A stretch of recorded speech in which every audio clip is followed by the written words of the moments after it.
Hi, my name's David Matthews and I'm part of the safety and lifting team here at BCS, and I'm here to show you the correct way to pre-inspect a set of 4-leg chains.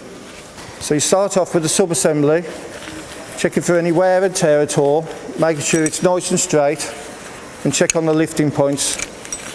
Work your way down to the connectors, once again making sure they move freely, check for any wear and tear at all. Then shorteners, check on the lifting eyes for any wear and tear, then make your way down to the chain.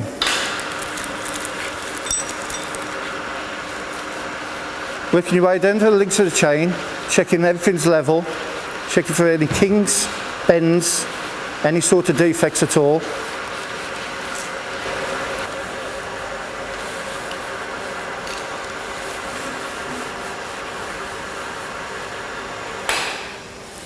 Once you're happy with the chain, make your way down to the self-locking hooks, checking that they are all level and correct. Check the self-locking hook mechanism works correctly.